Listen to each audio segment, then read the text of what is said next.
Hey guys, it's Lickums. Told a few people I'd make a build video for them, and now that I have some time away from school and stuff, I figured I'd go ahead and make it. Number 30 now, dropped a little bit. Okay, so let's get into gear. Use a pretty standard gear setup. I actually use it for dungeons and trials as well. It doesn't change except for the staff, but anyway. It's just a 5-piece Julianos, 3-piece Worm for spell damage and maximum magic. You can buy this at guild stores if you like, or you can get it in trials. And 1-piece Molakina. I'm actually lucky enough to have that in Divines. I think I have a couple of them in Divines now, actually. And a 3-piece Willpower. Like I said, pretty standard setup.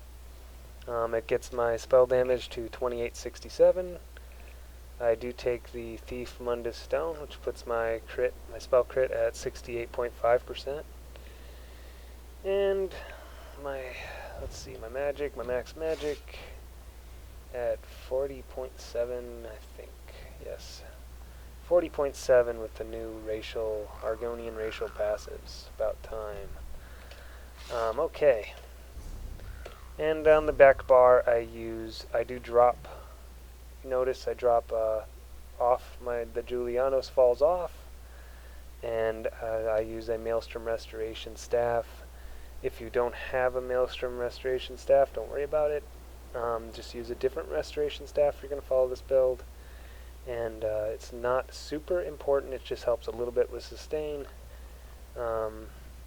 And powered is the best trait I have for it at the moment. So, yep. Okay, weapons enchanted. I have one precise, one sharpened. You should have both sharpened if you can. I just don't feel like spending the money to make this one sharpened just yet. Thinking about it, dragging my feet a little bit. But they're enchanted with one enchanted with spell damage. Great little boost to spell damage. I'm glad they added that. It was a couple patches ago. It used to be just weapon damage, but now it's weapon and spell damage. And then the other one just steals a little bit of magic and does some magic damage. It's not super important on the other one, but this one I do highly recommend. The spell damage enchants. It's super good. And then all of the rings are enchanted with spell damage as well, and all of the gear is enchanted with magic. I don't need any points into health in attribute or in enchantments because I'm an Argonian. My maximum health with food is 19,000. And like I said, I get Argonian racial passives for some health. If you're a different race, you might have to put some points either in attributes or enchants or however you decide to do that into some health, but we'll cover that in a little bit. I was actually going to give some tips along with my build on how to best way to get through Maelstrom Arena if you haven't done it yet, or if you're trying to increase your score. Just a few little tips that I can offer. So we'll get into skills. Okay. This is bar 2. It should be bar 1. I have them flipped. Most people spend the most time on bar 1. They call it, hey, on bar 1 I have, my most important skills. But for me, it's flipped for whatever reason. It doesn't matter. I spend most of my time on bar 2 with my dual swords. I think actually that's because my healer build I set up first. Originally I started this game to be a healer. It's what I wanted to do, and so I do heal a lot still, but I think I just kind of had Restoration Staff on bar 1 because I was healing, and so the back bar became dual swords, and when I made this build I just left it the way it was. But anyway, Structured Entropy on this is gives you 20% spell damage and increases your health by 8%. You can use potions instead if you want. I like it for the max health and the Mage Guild passives of boosting your max magic a little bit. And if you do not know about maximum magic, it equals damage. So I believe it's 10.1 magic equals 1 spell damage. So the more magic you have, the higher pool of max magicka will increase your damage. And you won't see it on your character sheet, but you will see it on your abilities. if you look right here, Puncturing Sweep does 1298 magic damage. Actually, let me get on my main bar here. It does 1579 magic damage with each strike. Now, if you took magic away from my character, that number would actually go down. And if you put magic onto my character, that number would actually go up. So you won't see it on your character sheet where it says spell damage. You won't see it, but it is there. Maximum magic equals maximum damage. If you do not know that, it's a cool little thing to know. Puncturing Sweep, my next attack, just bread and butter. Everybody uses it. Really, there is no alternative for Magicka Templar.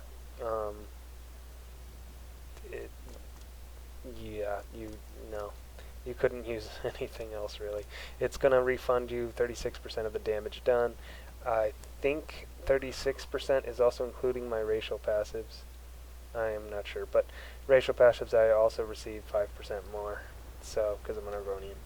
But next ability is Dampen Magic. That's basically my defensive ability. I like to have this on the front bar. I've seen other Templars run it, or run a different similar ability on their back bar. I like to have it on my front bar because damage can come out of anywhere at any time, and I like to be able to quickly. I don't want to have to swap my bar, then press it, then swap back.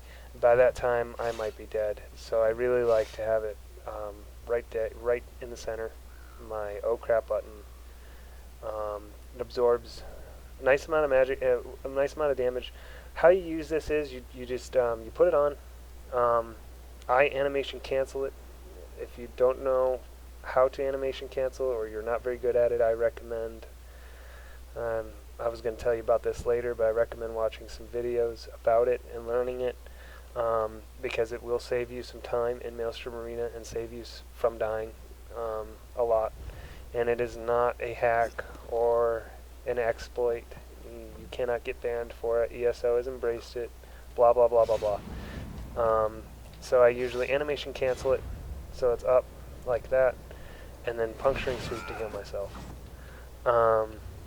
So it's instead of Breath of Life, and the reason why is this basically, it costs the same as Breath of Life, but if you think about it, it's almost 2 Breath of Lives, because you're going to be absorbing incoming damage, and then you're going to be Puncturing Sweeping to heal you from the last damage you took. So if you think about it, it's going to heal the previous damage. You're going to heal the previous damage with Puncturing Sweep, and you're going to absorb the incoming damage with Dampen Magic. So it's almost like casting 2 Breath of Lives in one. So I really prefer it over Breath of Life. I've tried them both. I love Breath of Life. I love using it, healing in dungeons. It took me quite a while to get away from Breath of Life. I love that ability, but it really is superior. So move on. Radiant Oppression. You could use Radiant Glory. It's actually probably better to use Radiant Glory, but I do not feel like changing my morphs every time I do Maelstrom Arena. I do a lot of dungeons, do some trials when they make me. I don't like 12-man content, but the Radiant Glory is going to heal you. This does not. This does more damage, however. So for Maelstrom, it's probably better to use Radiant Glory, but I haven't died in the cast of a Radiant Oppression in quite some time.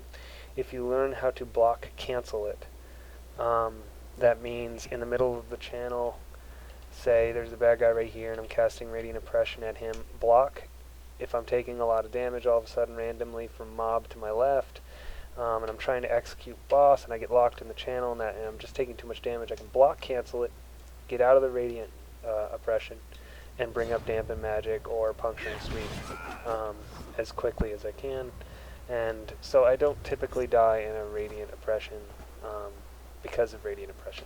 However, if you're worried about that, or you want to go straight on for Maelstrom Arena and you don't mind changing your morphs, or just even putting up with Radiant Glory in dungeons and trials, then go ahead and use that morph. It's fine. Inner Light, Max Magic, Spell Crit. Definitely on front bar. Don't put it anywhere else. And because it will not carry over to the back bar. I don't double bar it. It's just here to boost the damage of Puncturing Sweep is basically, and Radiant Oppression is basically what it's here for. You never use it. Really no reason to. The Mage's Guild passives of empowering abilities does not apply to Puncturing Sweep or Radiant Glory because they're considered dots. So there's no reason to empower them at all. And then the ultimate is Shooting Star. You could take the other morph again, but I like this. It gives you a little bit of ultimate back for every enemy hit. Don't actually even know why I take this morph because I hold on to my ultimate for way too long. If you watch my videos, sometimes I'm like, use your ult. What are you doing? I have like 700 ultimate. When am I going to use that exactly? I have a pretty bad habit about that in Maelstrom Arena. I feel like I need to save it for, I don't know, a giant dragon that wasn't supposed to be there. But anyway, Shooting Star is going to give you a little bit of ultimate back for every enemy hit. So if you use it on like 6 mobs plus the boss, or just 6 mobs, it's going to give you quite a bit of ultimate back, which is it's just great because then you can use your ultimate again right around the corner. But the other one does do a little bit more damage, but you notice the dot doesn't actually go up, which is what you want it for, is the dot. The initial damage is good, and that it knocks them down is good, but the dot is really where most of the damage from this ultimate comes from. So the other morph, it only increases the damage of the initial hit. Not that big of a deal. I like the ultimate back. So moving on to the back bar, we have Vampire's Bane. I'm not a big fan of this ability. It's a decent dot, I guess, for a Templar. It's really not that good of a dot, but it is what it is. It's the best thing we have to work with. Actually, just a lot of the dots in ESO are confusing to me in general. They're weird. It's like this really. I mean, it'll increase your DPS, I guess, a little bit, but not in certain situations. It really won't. But there is one reason to have it slotted, and that is Prism, the passive ability on Dawn's Wrath. Activating a Dawn's Wrath ability gives you 3 additional ultimate.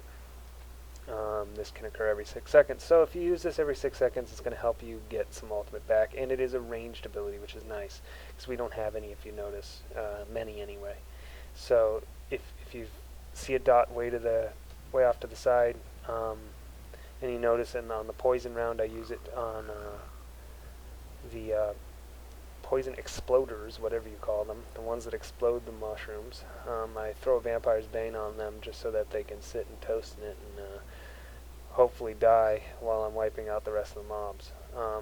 So it's nice. You can throw it downfield, and you can even couple it with a Blazing Spear, put 2 dots on them, and wipe them out hopefully that way.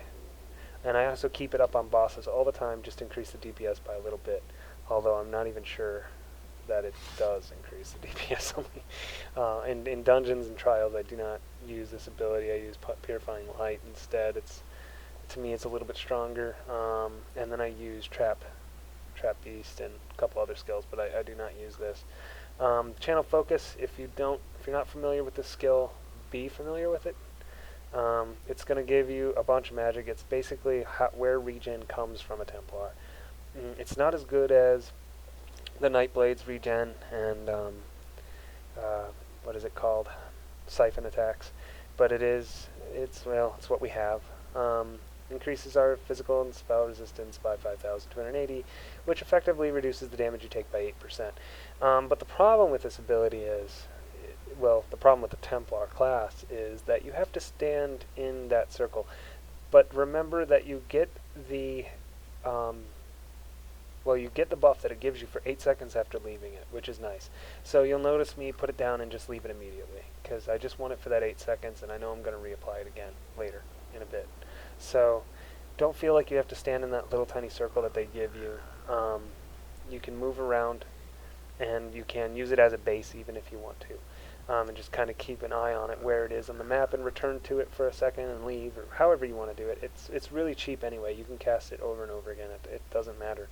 The funny thing about Templars is they decided to make us a very stationary class, and which is fine, which is totally cool, because you consider the opposite. A Nightblade may be very fast moving, or a Sorcerer a very fast moving class. And you have a very slow class, a very stationary class, which is fine. However, they forgot to give us something that they don't have, which is kind of funny to me. Um, Nightblades, for instance, have better regen, and they can take it with them. Siphoning attacks. I play on a Stamina Nightblade as well. I'm getting good with her, hopefully good enough to post a video pretty soon, so hopefully I'll have a Stamina Nightblade video up pretty soon as well. But, and it's just a blast. They're so much fun, but, because they get this ability and they can just take it with them. I get it for 8 seconds, but they can just take it with them. And there's no real advantage to being what they want us to be, which is stationary. I don't know. I just find it funny. Moving on, we have Toppling Charge. That ability, it could be a flex spot. If you have another skill that you really, really love and you want it on your bar, and this could definitely be a flex spot if you want. It's a gap closer. The damage on it isn't that it's pretty underwhelming, but it's a gap closer and it is a stun. But I already have a stun, so I only use this for a few situations. You'll see me use it on the last boss to interrupt him. The good thing about this skill is it interrupts. And there's a few instances, the trolls that break down the ice platforms that you stand on, and the last boss in Maelstrom with his cast. And there's a couple others, and it's just nice to have an interrupt for me, but it is definitely a flex spot if you want to use something else. Blazing Spear, this is actually one of my favorite combinations in the game. I'll show you really quickly. Blazing Spear, very decent ability. It actually does great AoE damage if you use it in dungeons or trials. You can put up some pretty high numbers with this skill, even healing, even as a healer, just spamming it. Synergize for stamina, but of course that doesn't matter. The thing I use it for is the initial damage it does. It puts up a dot, and the stun. So if you look, if this, let's say it's a portal, you can see how I time it in my other videos. Let's say let's say the portal's here now. 1, 2, 3, throw, and then jab. And so that's one of my favorite combinations in the game, actually. It's a nice 1-2 punch. It's a nice burst, is what it is. And Templars don't have a whole lot of burst compared to, let's say, a Nightblade or a Sorcerer. But that's definitely a fun little burst to use. So the mob comes out taking a considerable amount of damage and stunned. So yeah, it's pretty much one mob down immediately if you stand next to the portal. And you can see other Templars do that too in a video. I definitely did not invent that, but I definitely do love it. Okay, so the next skill, Mutagen, you could take the other morph, doesn't matter, and that's just for a little bit of self-healing. Templars, if you go with this build, and just Templars in general, if you don't have Breath of Life, you have to be jabbing constantly to be healing yourself. So if, let's say, you are fighting some mobs, but you see something going on over here that needs more of your attention, while you're running, you're not going to be jabbing anybody. So the damage that you take, with the exception of Dampen Magic, you're just going to have to deal with. So Mutagen just kind of helps with that damage that you're going to have to deal with. It's not necessary on a Magic Nightblade, but for some reason on a Magic Templar, I've tried a Destruction Staff. Did not like it as much. I really like having the Mutagen. You're going to go faster with the Destruction Staff, but you're going to it's going to be riskier. And also, Templars do not have the best regen abilities.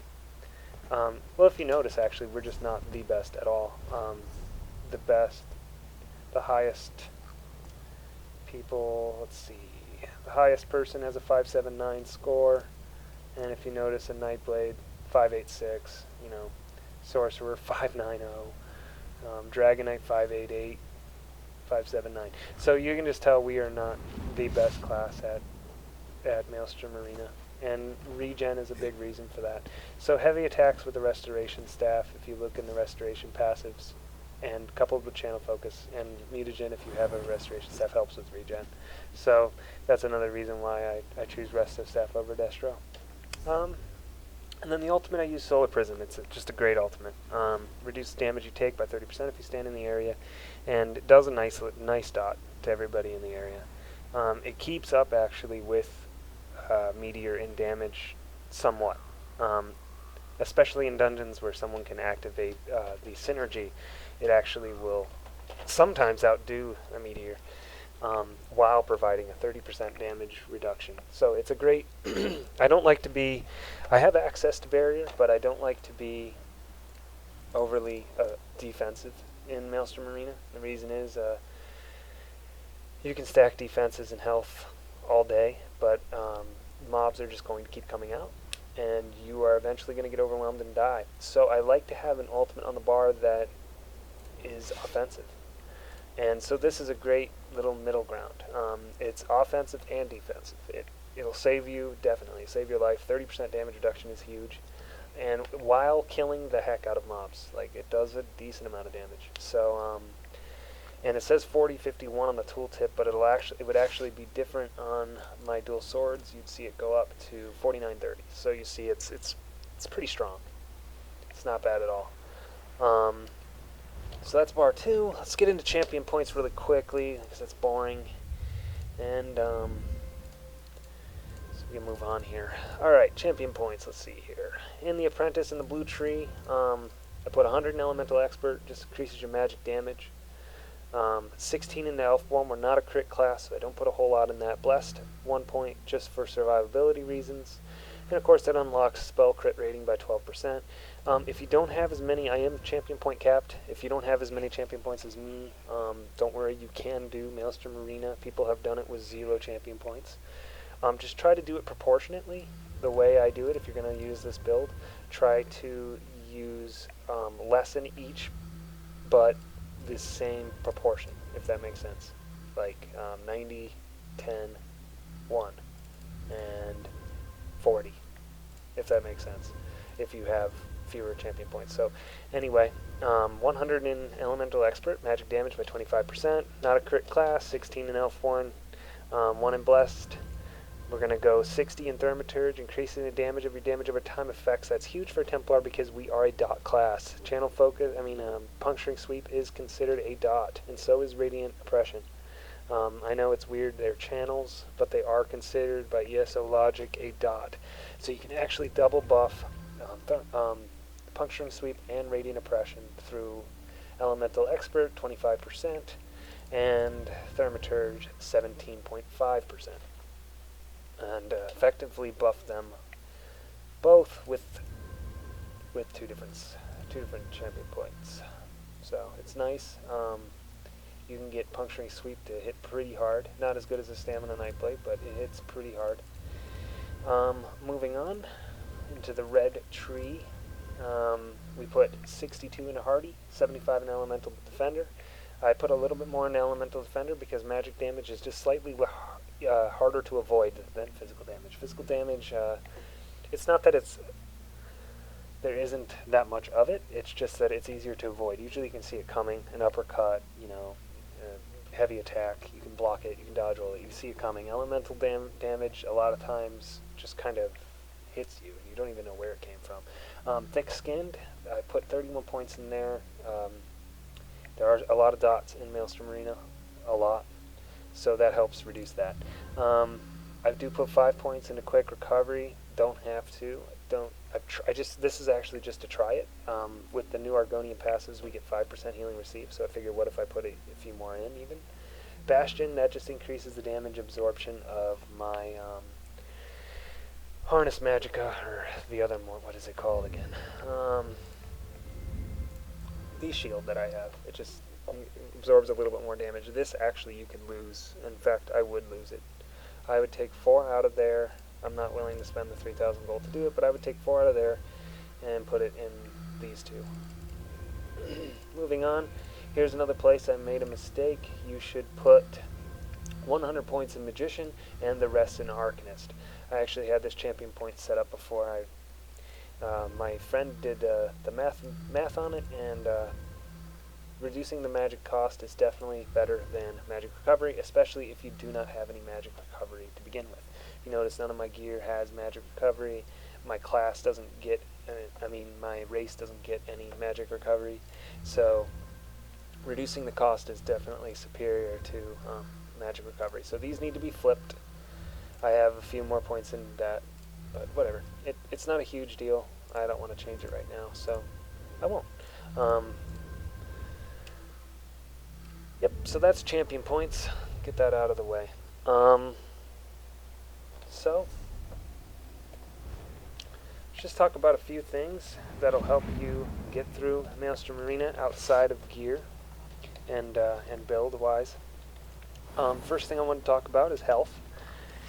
I'm an Argonian, so I'm sitting at 19.1k, as I said. That's with structured entropy on my bar. I definitely recommend, if you're new to Maelstrom, or you're trying it for the first, you're trying to get past the 6th round, or you're trying to improve your score a little bit, but you're just dying too many times and you're getting too frustrated. I definitely recommend taking a look at health. It's definitely not the be-all, end-all, but it will help you get through it, especially if you're new. I recommend 19,000 health if you're starting, definitely. So if you are an Altmer or a Breton, you're going to have a little less health than me with the same gear and with the same enchants. So what you could do, you can do a lot of things. You can change your enchants on your gear from a couple of them, from magic to health. You can change your attribute points if you'd rather do it that way, from magic to health. You could slot structured entropy if you haven't done that. You can unlock the Undaunted passives and the heavy armor passives if you haven't done that. Or you can even do something like lose a piece of worm for the max magic and gain a monster helm that adds max health. You can definitely, there's a lot of, and you can also even save yourself money. If you don't have a willpower set, you can get one of them healthy, which will actually save you money and then not have to worry about any of this, because Arcane is definitely the most expensive.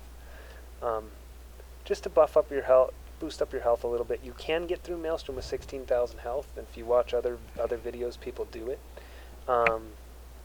It's going to be a little bit harder for you to learn the mechanics. Stuff happens really fast, and it gives you, having higher health just gives you a little bit more time to react. However, the only thing you need to keep in mind, magic equals max damage. So if you're losing magic, if you're gaining health, you're going to be losing magic, so you are going to be doing a little bit less damage, which is just never good. So you want to hit a nice little middle ground, and then you can work from there. Once you become an expert, you can work from there. You can take your health down to 16k if you want and be a total glass cannon. People do it, and you can do it if you're good at it. But I recommend to look into health if you're struggling. It's definitely something to consider. Another thing to play around with and mess with is animation canceling. If you don't know how to do it, there are videos online to teach you how to do it. And like I said, it's not an exploit, and it's not anything ZOS it's gonna be around forever. And I just use it to save time, is really it. If you notice with my spear throw, I don't let him throw the spear. Using all that time, I swap, cancel, and then I can jab quicker, and it ends up I can jab at the same time that hits the ground that way. And it's just saves you a little bit of time. Block canceling saves you a little bit of time, and you can survive better, kill faster, and get through faster that way. So I recommend looking into that. One more thing, I run 6-piece light, and 6-piece light, 1-piece medium. Now, this isn't, it should be 1-piece heavy really, and it could be 1-piece heavy, 1-piece medium for the Undaunted passives. You could go 5-1-1, which is the common way of doing it. I just really liked the way this helmet looked. I have it off to show off my beautiful amber skin that they released, but I just like the look of this light helmet. So, and the light gives you 2% max, 2% magic recovery, and I think 2% reduced cost. So for each piece of light armor you wear, I would just make sure that this one's heavy instead of medium. Because medium, if you look at the passives, they're not going to help you too much. The heavy will give you a little bit extra health. But yeah, so that's pretty much it. Thanks everybody for watching. If you're getting frustrated, you're getting stuck on Maelstrom, you can leave me a message, leave me a comment, and I'll definitely get back with you. I'll definitely try to help anybody through. If you're wanting to increase your score, I can give you a few tips, a few pointers. Mostly just practice. That's it. Practice is the main thing. Getting to know the fights, where the monsters come from, what portals. I still haven't mastered that, by the way. You can tell on a lot of the videos. I'm surprised by the monsters that are coming out of the portals. Some people have done this so many times that they can actually tell you exactly what monster is going to come out of what portal at what time, which is pretty crazy. I'm not there yet. I haven't done it that many times yet. But it definitely does help. Just practice, obviously. And so that's the main thing. I went through tons of gold getting through it my first time, and tons of soul gems. So you can do it. It just takes a little bit of willpower. And race. One last thing. Race. Best races. High Elf, Breton for Magicka Templar. Definitely not Argonian. However, look at this guy. I mean, who could say no to his face? Really, though. I mean, I was really hopeful when they announced that the passives were going to get changed for the Argonians, but unfortunately they didn't do much. I mean, we got 3% magic. The healing done and healing received is a joke in this game. One breath of life will top someone off regardless, so it doesn't matter. I actually heal with, I actually get healed with, I actually have no points in Blessed when I heal, or 1 point in Blessed when I heal Trials and Dungeons. Healing done is, in my opinion, one of the most underwhelming things to go with for PvE. Maybe in PvP where healing is reduced by 50%, but definitely not in PvE in my opinion. However, we do get 3% max magic now, but I would definitely go if you're looking for best race, definitely Breton or High Elf. And thanks everybody for watching, and have a good evening.